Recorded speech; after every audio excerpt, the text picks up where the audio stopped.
This is Morten from INKISH. I have the honor to meet a person that I don't know him so well, but I still count him as a friend. He has been a person that I met at many different trade shows, and I think we have, in my opinion, a great respect for each other. A very warm welcome to you, Mark Supers. We had a board meeting this past Monday, and given the data points, and I think we're going to get into some level of detail about this. But in terms of timing, yes, it was Monday. A full board was assembled, and they made the decision that it was in the best interest of the industry and the exhibitors and the attendees and our partners. On a personal note, so how would you describe your feelings? From a personal perspective, I think, specifically for this one, I think the word relieved is probably the best, yeah. and I'll explain why. In last year, it was an easy decision, right, yeah. Morten? So, I mean, we were in Atlanta, supposed to be in Atlanta. There were riots happening in Atlanta at the time. COVID was flaring up horribly. And it was a no-brainer. We looked at the numbers. The numbers just went down precipitously. There was literally no way for us to run a show. Everyone was canceling shows. But this one was a little different because May, June, early July, we were moving along swimmingly, right? Great exhibitors, great attendance. Things were moving. Our partners, we have lots of media partners, including yourself, all set up to come over. And then I'll tell you that I haven't watched much TV, especially after the last political cycle in the U.S., but I can tell you that I caught a show my wife happened to have on, and the flare-up of the Delta variant in Florida, specifically Orange County, and I'm like, wait, what? Okay, and that was about early mid-July time frame. This one, everyone was looking forward to it, such a positive vibe going into everything. And then the Delta variant hit specifically strongly in Florida. There's really two guiding principles here. And this is why I think when I say relieved, and I'll explain why again, we want to be leading on, bringing, the industry forward. And we know we have a responsibility to ensure that we do that to the best of our ability in terms of connecting the printers and the exhibitors and our partners and the media and everyone that wanted to be there. It was a very good thing. But then the other guiding principle is we have to do that in a healthy and safe way. Vaccination verification in the state of Florida.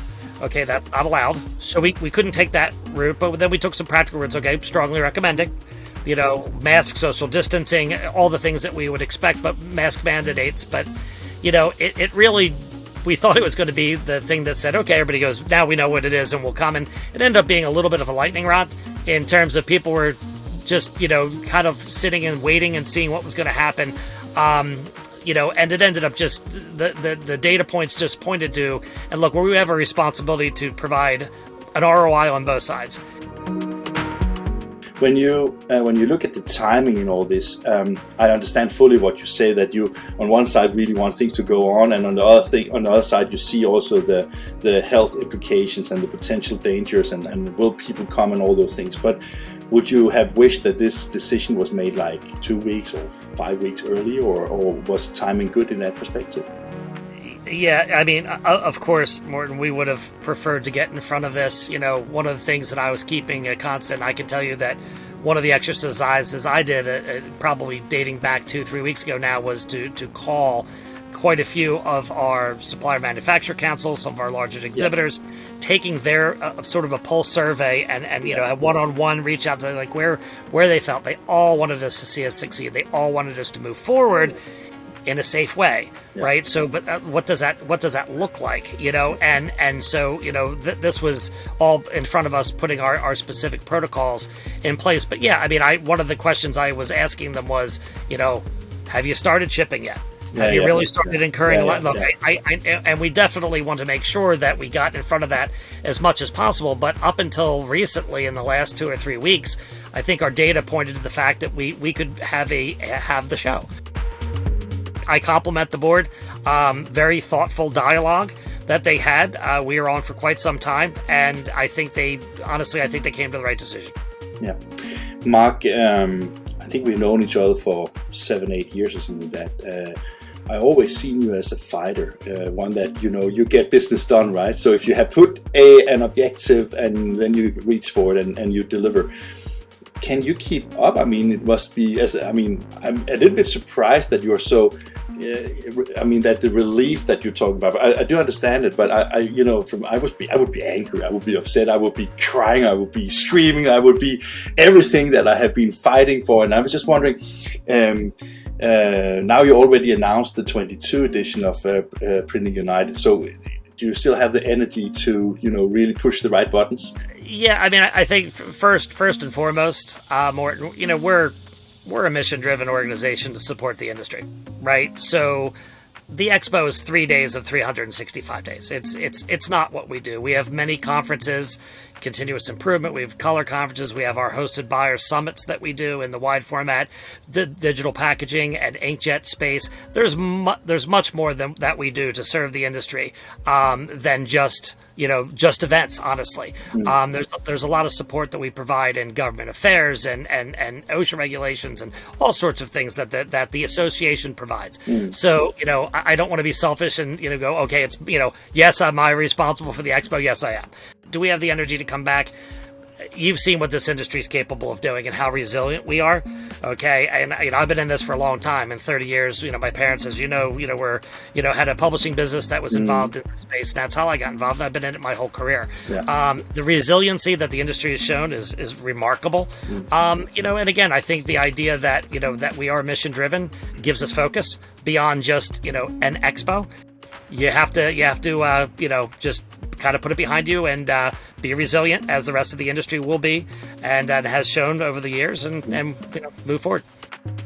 One of the first time I interviewed you about Printing United was when we met in New York City, and that was, at that time it was really like on focus with the under one roof concept, and some of the things you mentioned that time was like, if you are a commercial printer, maybe you also have a large format for signage, or if you are a large format, maybe you have something from textile. So that was one of the motivations for having the under one roof exhibition like Printing United, of course. But I was thinking that, in my personal opinion, I think that the pandemic has changed a few things in how we, because the bigger a show is, the more people, of course, comes and the more it covers. Do you think that the under one roof concept continues to be the right one? Yeah, so a couple points to that, Morten. We try to guide our decisions based on empirical data, right? We invest a lot of money into third-party research to ensure that our what we suspect to be true is actually true. So we have a third party called Association Insights that we partner with, and really wonderful research firm. And one of the things I asked them to do, I said, look, I want to understand where these types of shows fit in now in the COVID environment, right? Have people morphed over to doing things more virtually? Do they depend more on the internet? Where is everything? So they did dozens of one-to-one outreach to printers across multiple segments. These were 45-minute to hour-long interviews, very in depth. And really what came out of it was, so we looked at everything, Morten. We talked about them.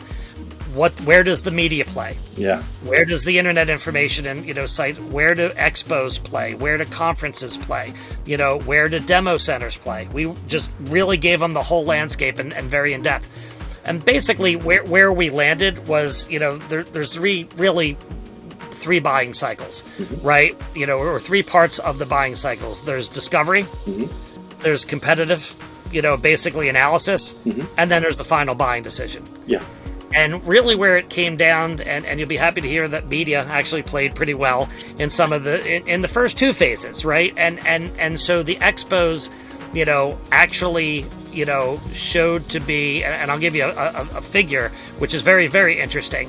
But, the first two phases are critically important. It only really just makes sense if you think about it, right?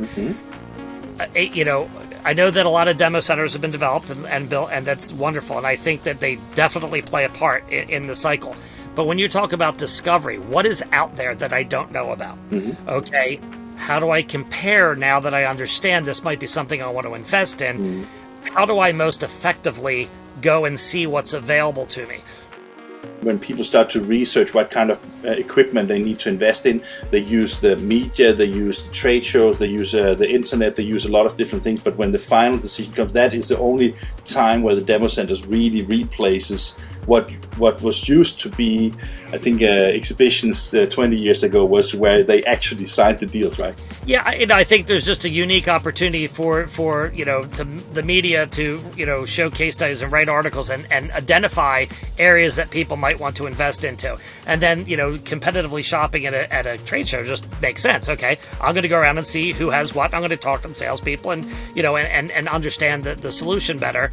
See if I vibe with the OEM. Yeah. But shouldn't that then actually challenge you to do something even bigger? I mean, I teased you once I met you saying that, okay, maybe Printing United should be the Drupas of America, where you have, like 10 days of running equipment and all these opportunities. Is that a hot dream for you, or how is it with that? Well, yeah. So let me just finish the thought, and I'll address that. But there's, I mean, obviously there's limitations. As you know, we plan out years and years and years in advance, and the way the trade show centers here, they go back to back with events, so trying to spread into multiple days has got sort of operational challenges like crazy. But yeah, so the demo centers definitely play that fun role, but the expos, to the fact of that 94.7% of the printers said that industry trade shows are important or essential. Okay, that is a really significant number. 94.7. Yeah. Yeah. So for me, I was really thrilled to hear that, because I was a little afraid, like, oh, are we sliding away from it? Not even a little bit. And then we did one more study, which we did before we did 2019 in Dallas, and that was our convergence study. And I knew that convergence was happening because I could see it. I'd go visit printers and, hey, what's that? Oh, that's a short run packaging piece of equipment. That's wide format. I'm like, oh, I thought you ran commercial applications. Well, we've expanded into this, that, and the other thing. You have conversations with folks in the industry. But we actually did a study to see how rapidly certain segments were coming into other segments.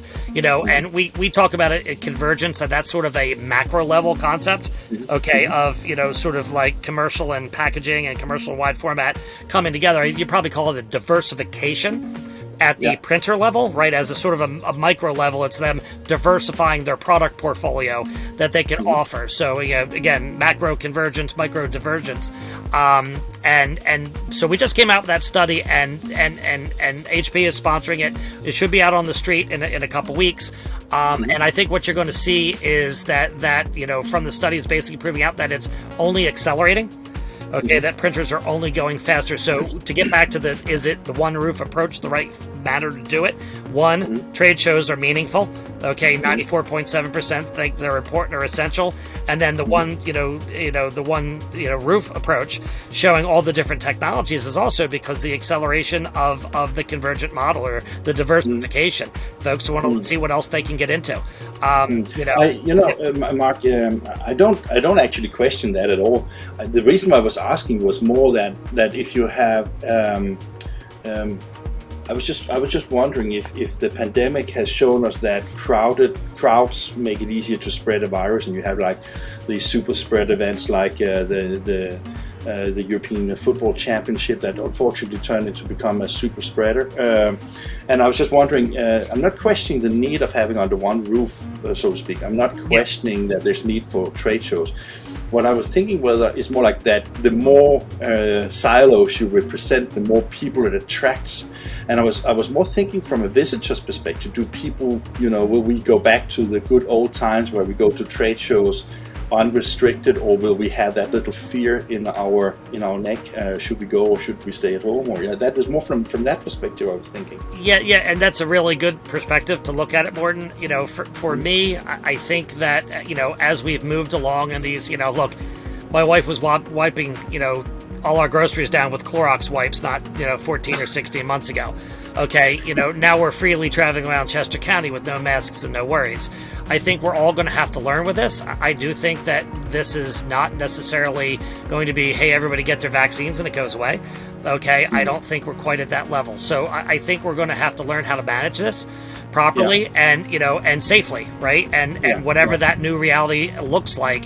I can tell you that we do research on the types of venues that are running it. How often they cycle air out of their place. I mean, really getting into the depth of it. And that is something you never did before, right? Oh, no. Why would we even think about things like that? But it's in the States here, it's a little all over the place in terms of the way people approach it. I can tell you, I was on vacation and taking my kids on some rides, and I was just sandwiched in with thousands and thousands of people, and I'm like, well, I'm not terribly feeling comfortable about this, but I'm vaccinated. Let's just roll with it. But everybody in my family's vaccinated. I'm not really worried about carrying it back to anybody in particular. It's funny that you mentioned this because here in Denmark, things are actually on September 10th. All restrictions are gone. 75% of the population is vaccinated, and Corona as a disease is downgraded to be your own personal problem and not something that really relates to the society.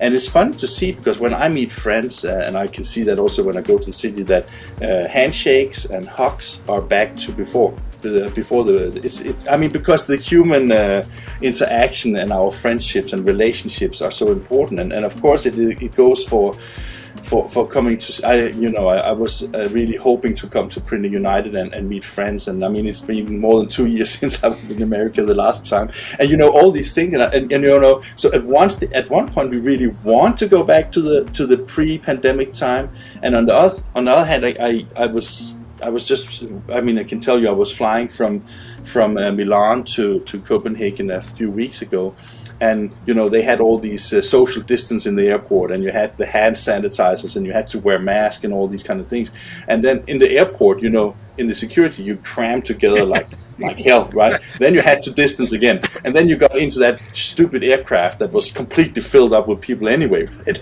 And I'm just like, so some of the measures that you see are also like, why kind of thing, and that maybe make me a little bit reluctant to say that, okay, are we 100% aligned with how to handle these situations? Right? And I think it's fluid, Morten. I think people are going to figure out how to live in their own new reality, right, with this. And look, hopefully we get to a point where you guys are, where, and that's honestly mostly where we are, where I live. Specifically, but like you said, it's it's a big country, and state to state can vary quite dramatically with city and local requirements and protocols. But yeah, I do think that as you see people getting back to going to the theater, going out to dinner, going to ballparks, we're going to have to figure this out, and where the comfort level is for coming to something like this. I can't look at a crystal ball, but I can tell you there were a lot of really excited people to come this year, and the type of investment and enthusiasm around 22 right now is really pretty fantastic. So I'm hoping everyone is comfortable to that point. When you and I, you were so kind to participate in a webinar I did about trade shows and the future of them. And you said that one of the things that you really believed in was the hybrid events. Is that, because that was before I think everybody was weared out of webinars and weared out about all these virtual things and things like that. Do you think that has changed a little bit, that either it's physical or it's nothing?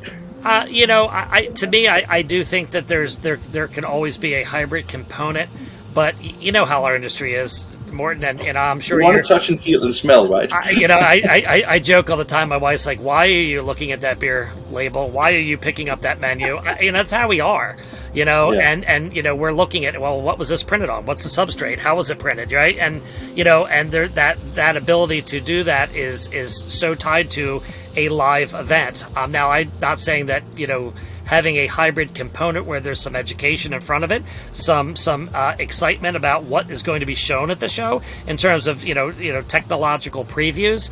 I think that's all going to be in play. We had planned this year to do a really nice wrap up. We are going to record every one of our educational sessions, okay, and also go around and say, hey, if you're a wide format printer, and go around and do some videos to say, hey, this is some highlight reel of what you missed.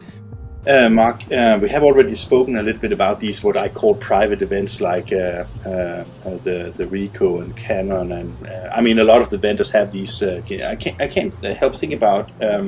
You and I have also met each other at Hunkler Innovation Days, Sure. and one of the things that I like about Hunkler Innovation Days and some of the more smaller private events, so to speak, right? They are not very small, but they are still small compared to yours, of course, right?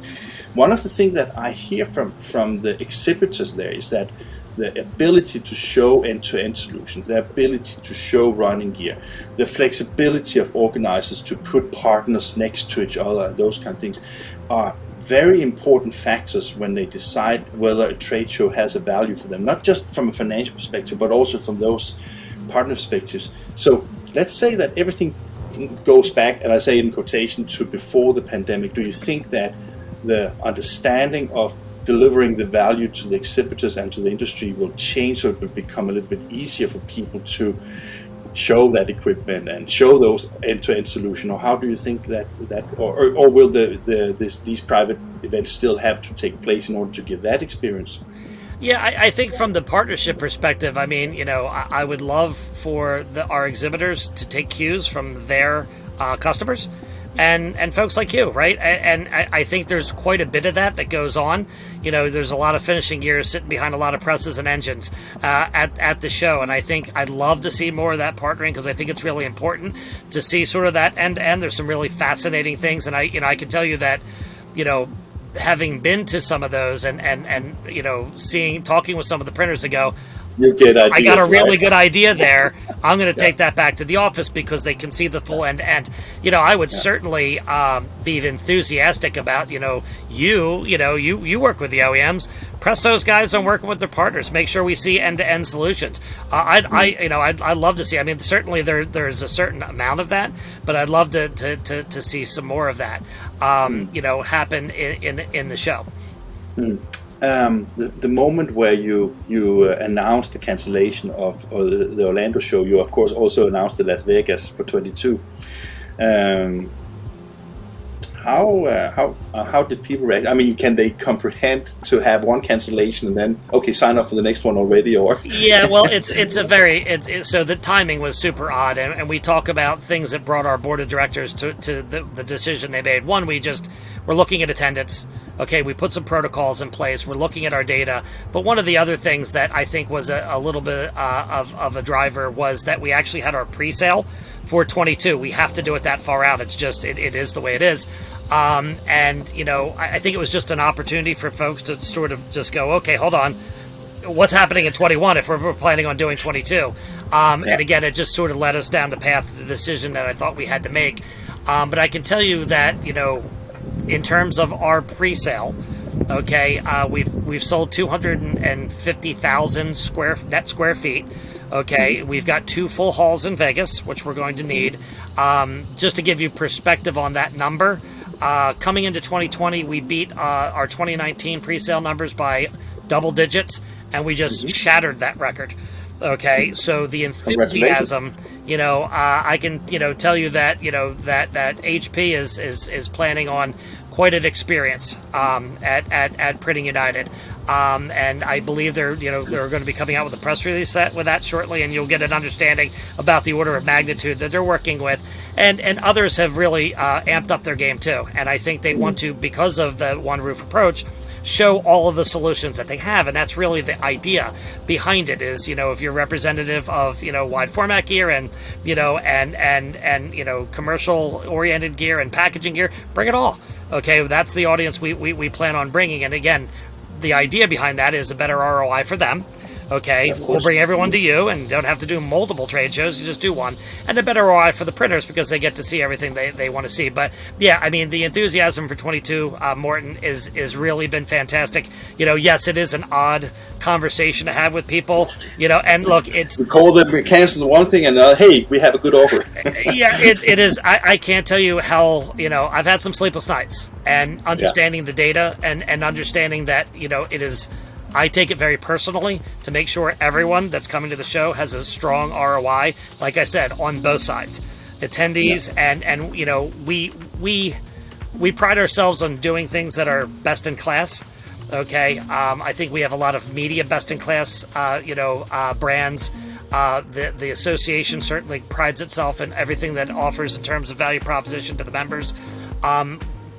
When we felt like we couldn't deliver that and not the strong ROI we wanted to, that to me was one of the major drivers. As an association, representing the largest association, certainly in the Americas, it's beholden upon us to make sure we're delivering the right amount of value.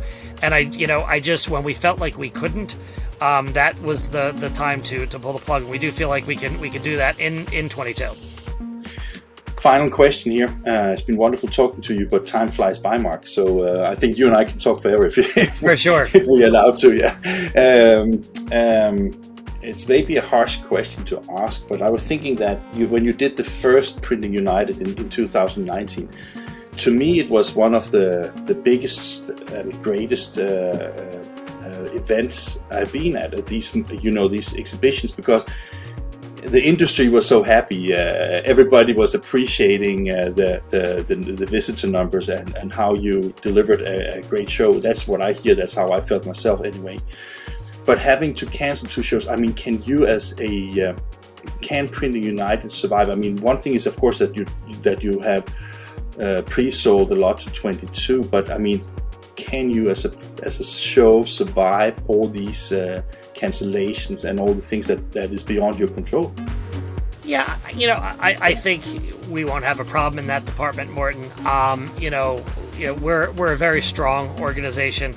Obviously, this is a very significant financial hit, if you want to call it.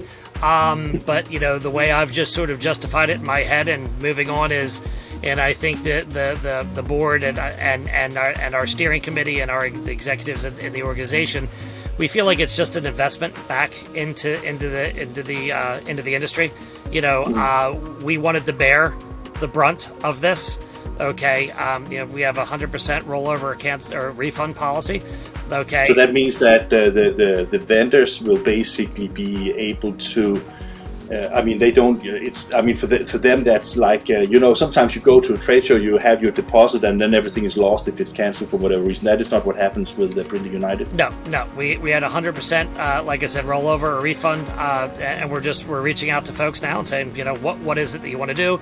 The majority of folks that had, we had a lot of European and Asian based companies cancel months ago because they knew they couldn't get in here, and I think we had about probably 28. And 27 of them said roll the money into 22. Okay, nice. So high, very very high percentage. But we wanted to make sure that as the association representing them, that we can take the financial hit. We will take the financial hit. We're looking as an investment into the industry. And look, we like I said before, we do a lot that's not just the expo, and I want to sort of make sure everyone understands that Printing United Alliance is much bigger than Printing United Expo. Okay, we are a media company. Okay, that has a multitude of brands. Like Deer Lines, you have the shitload of things, right? Yeah, we do. So we have a quite. I need to have a beep here, right? Yeah, we have a significant diversification of ways to serve the industry. We're strong.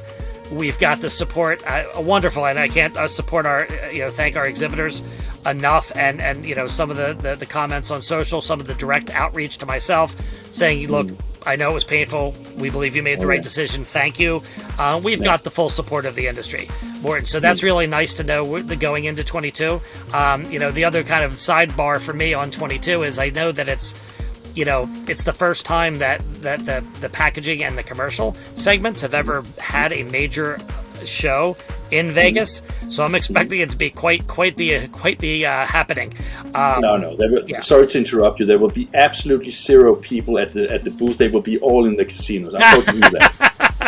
Well, I'm not a gambler, so I won't be there. But yeah. Okay, then I'm not a gambler either, so we will meet each other. Yeah. But I'm very bullish on it, and we're just happy to serve. And that is, we are mission driven in that, and we will, we provide we provide much more than just the expo. It's unfortunately we couldn't run it this year, but we are looking forward to great things coming in 22.